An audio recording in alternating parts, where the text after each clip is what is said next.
Have you ever felt like you were just spiritually blind? I want to tell you a story about the most uncertain year of my life in hopes that it'll teach you a little bit about detachment. What's up, baddies, and welcome to the Arab and Thriving show. I'm your host, Rima, and I want to tell you a story today about the year of 2019. I want to start from the beginning. What we now know as visualization is something that I just did naturally as a child. I had no idea what I was doing, but I would go to this special couch and just sit and close my eyes. And I loved this couch because I kind of felt invisible. People would walk in my house, and on the right hand side, there was like the walkway to get to the kitchen. And on the left, there was what Arabs call the salon. And it's this room that nobody really sits in. Arabs know what I'm talking about. And maybe other cultures and communities have this too. So let me know. But it's this room where no one really sits in. It has like all this nice furniture, but only on like super special occasions do people sit there.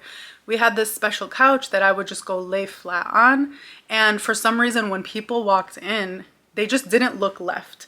So they never saw me. I would just lay there, and no matter how many people were walking in and out of my house, I kind of felt like it was my meditative space. Again, I didn't know what any of these things were when I was a kid. I just felt like I was retreating and having some time to think and just really just kind of organize my thoughts. I was such a deep thinker. And one of the things that I would do is visualize my future self. And if you have watched me on TikTok, I have a whole series designated to my future daughter. It's kind of my way of healing my inner child, but because I'm always so future focused, it's just something that comes really naturally to me. It's my way of doing that without looking backwards, because that feels less natural to me. Anyway, I digress. I have always visualized, I've always had these very clear visions of like who I'm going to be, what I want out of life, what my life is going to look like. And it got to a point where a lot of these visions would come true, what we now know as manifestation. So I would imagine, these 4 years on this beautiful campus, and then I got into the University of Michigan. And then while I was there, I knew I was going to apply to Teach for America and have this amazing relationship with my students. And so I applied to Teach for America, sure enough, and I manifested so many things, right? So my whole life, I'd had this strength. I would later learn that this isn't something that everybody does. Not everyone is so future oriented. Not to say that one way is better or worse. It was just something that I realized later on in life, actually, at an internship, my senior year of college. We took this test called StrengthsFinder. You should definitely take it. I think they've changed the name. I think it's called StrengthsFinder still, actually, but it's by Gallup. It's this company, and it's this professional development test. And when I took that test, they give you your top 5 strengths as a leader. And my first strength, which I was just dumbfounded because I didn't even know it was a strength, was what's called futuristic. And it just describes this person that has these visions and can really energize other people in the vividness of these visions, and can help lead people towards this future, this better future, right? When I realized that that was a strength, I'm like, let me tap into this more. This is beautiful. So I tell you all about this because the year 2019 was the year that truly, truly, truly taught me that you don't know what you have until you don't have it. And it's because that strength, that ability to visualize and be futuristic, it just vanished. It vanished. I truly, truly felt spiritually blind. I felt like I had this superpower that I'd been so accustomed to using, and that it disappeared for no reason. And for a period of time before I strengthened my relationship to God and understood that God doesn't punish you, I thought God was punishing me. I really didn't understand why this thing that I had depended on so much was taken away from me. 2019, I wrote down here in my notes that it was the year of flux.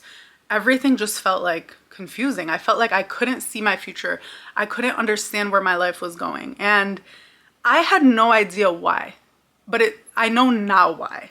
And so I want to tell you what was going on at the time and why I think my visions just kind of shut off. So I had applied to Harvard. I wanted to, I visualized myself at Harvard. I even bought a sweater. I went on their campus. I just visualized myself there. It's this doctorate in educational leadership program, and my brother had done it as well. And I ended up getting rejected. At the time, I was talking to someone, and even though the relationship was super short-lived, this was like one of the first times where I'm like, oh, I can take this person seriously. Like, I can see them in my future. And I actually decided that he wasn't right for me. So like, and I say that to say, like, he just did some questionable things. He's a great person, but he just did some questionable things that led me to believe he wasn't right for me. But somehow I was so deeply affected by when we stopped talking. And I kept questioning, like, why? Like, girl, you low-key broke up with him and you guys barely talked. You are like so much more affected by this person than by like other people who you've talked to for way longer and cared way more about what's going on. That's when I realized, and this is another video for a whole other day, that you can be completely over a person but not over the situation. And that's what it was. I didn't feel feelings for that person for that much longer. That's not what I was experiencing. What I was experiencing was being wrong. It sounds so funny, and I laugh at myself because, like, girl, you were scared to be wrong. You were scared to be wrong about your future. And again, like, I laugh and joke about it, but it was a scary feeling because I had been right for so much of my life. And so because I was making all these predictions and visualizing myself at Harvard with this person, even other relationships in my life, friendships and family relationships, I visualized them going a certain way and they just weren't going that way. And I felt, I think, subconsciously and spiritually, I felt like my compass was broken. And so I feel like I indirectly shut it off because I was scared to be wrong. Oh my God, I'm like saying this out loud and it's making way more sense because I've never said it out loud. So I don't think that anything was taken away from me. I think I was just scared to visualize a life and be wrong about that life.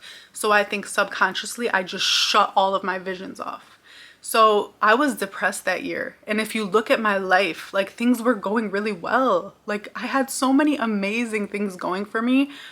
And on paper, nothing was going wrong. Like, I had so many other opportunities. It's not like I applied to Harvard and that's all I had. Like, I had jobs lined up. I felt really confident. I was like at the best place as far as self-love. The guy, like, that, the breakup didn't affect me as far as him. So it's not like I was heartbroken. Nothing happened for me to be heartbroken. I think I just was spiritually broken, and that killed me more than any heartbreak has ever killed me. And I want to talk about a little bit more about that time and something really special that happened during that time. But let me look at my notes again. So during that time, I was living back home in Dearborn, Michigan, where I'm from, and I was at the Ross School of Business. I was going into my second year. No, I was in my second year because I had already applied to Harvard. I don't know why I was just trying to be in school for so many years. But one thing that happened was I was just at home and I had this vision come to me, which is what would happen previously before it like broke. And it was this vision of a beautiful, well-lit room, kitchen, and this like beautiful white kitchen island. And I just like felt so hopeful by that vision, but I had no idea where it belonged. Like, I'm like, have I seen this on Pinterest or something? Like, where did this come from? It was just this download. And I had never like talked about wanting a kitchen island before. I had never talked about a beautiful, well-lit kitchen. I'd never talked about making my coffee and sitting on my kitchen island on my laptop. Like, all of those things were in the vision. So I had no freaking idea what to do with that vision and where to place it in my life. But all I knew was that it made me feel hopeful, and more than anything, like, that's what I needed at that time. Because again, I felt spiritually broken. I felt like I didn't feel any hope for the future. And basically, during that time, because I didn't feel like I could attach to other visions, and because I was given this random vision that I didn't even know if it was grounded in any reality, what I was indirectly learning was to detach from outcomes, what I had been previously so attached to before. Detach from these predictions that I keep making about life and attach to the way I wanted to feel. That vision taught me that, because how that made me feel was so much more important than whether or not I'd ever get this kitchen island in my life, right? Plot twist and like what's the word? It's not plot twist. Spoiler alert. I did end up getting the kitchen island, but we'll get to that. I wasn't really coming out of it, but I had this vision, so I held on to it, didn't know what to do with it. It was still kind of scary because I'm like, am I going to attach to wanting a kitchen island? And what if I don't get that? Like, what even is this? I ended up getting this tattoo that, let me see. You can't really see. Oh, there it goes. So the tattoo means, it's in an Arabic phrase. We say it, Lebanese people say it. I think other Arab communities might say it too. And it's ayunik al-halween. And what that translates to is your eyes are what's beautiful. Now, they're not literally talking about people's eyes.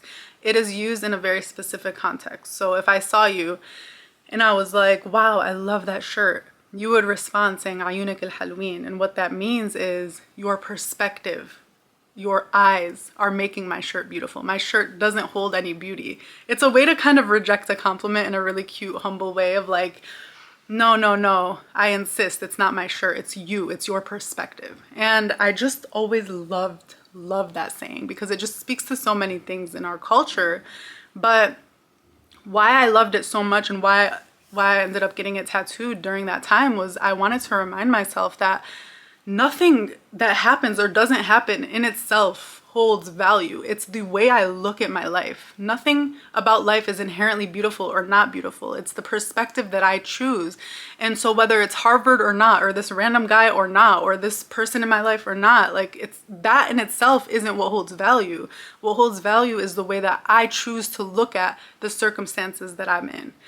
So I literally doubled down. This was at the beginning of 2020, ironically, literally like the first month of 2020 and right before like COVID hit.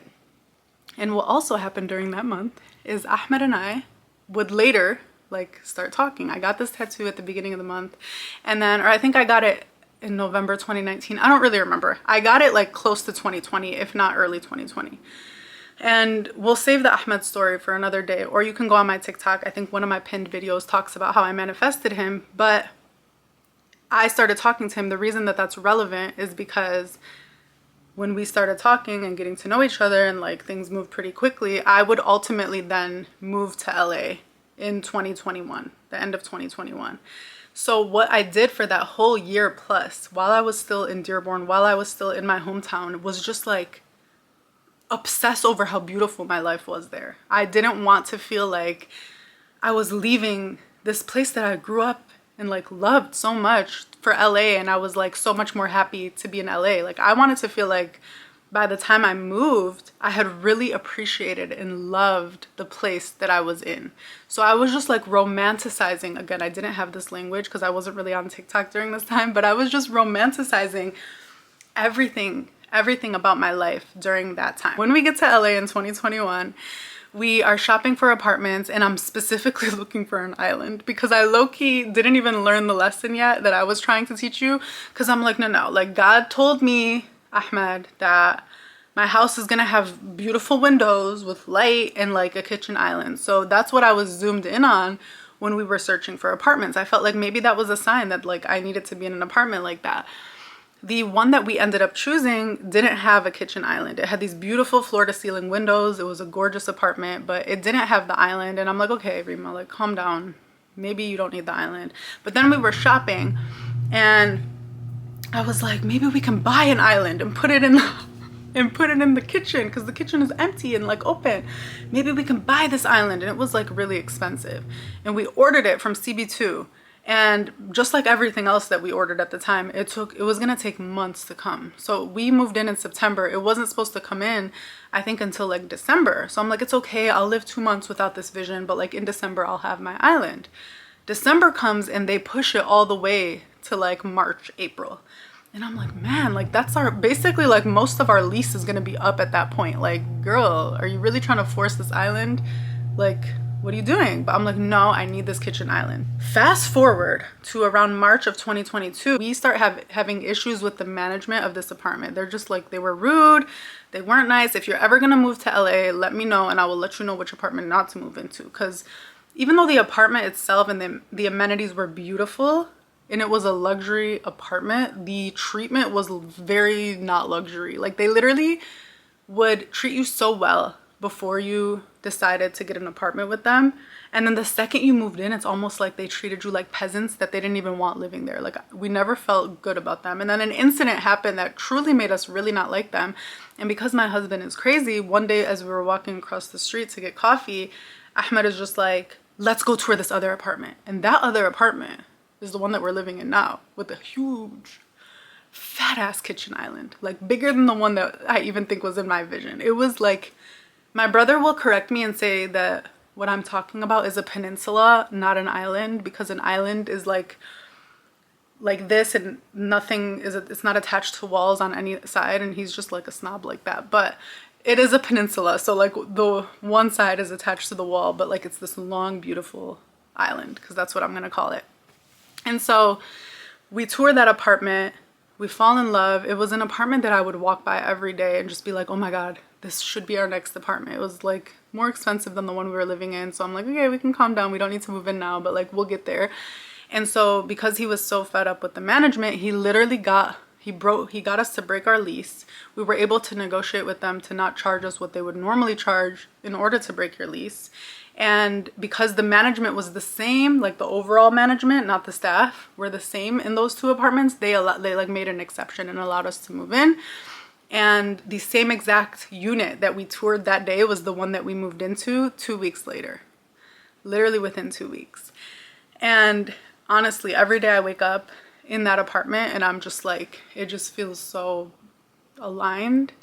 And I can say this without coming across like, I never wanted to feel like I needed this gorgeous luxury apartment to be happy. I was happy in my Dearborn childhood bedroom. So I just want to put that out there. If you're someone who aspires to have a beautiful place to stay that might look different than where you're staying now, just know that, again, like, beauty truly is in the eye of the beholder.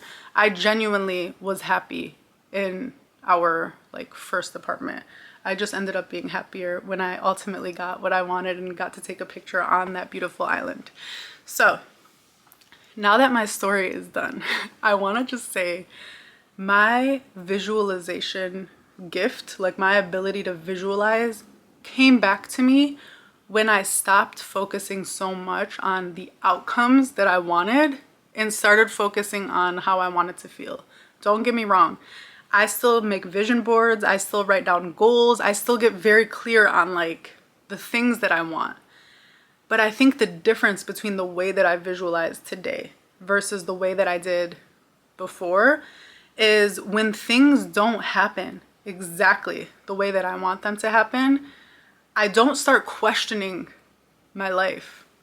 I question how things are happening better for me, because there's just so much evidence in our lives that especially when things do not work out the way that we plan them, we're being protected from something, whether we know it or not. And I have so much evidence from that, and maybe I'll make a video about that alone, because that's just such an important message.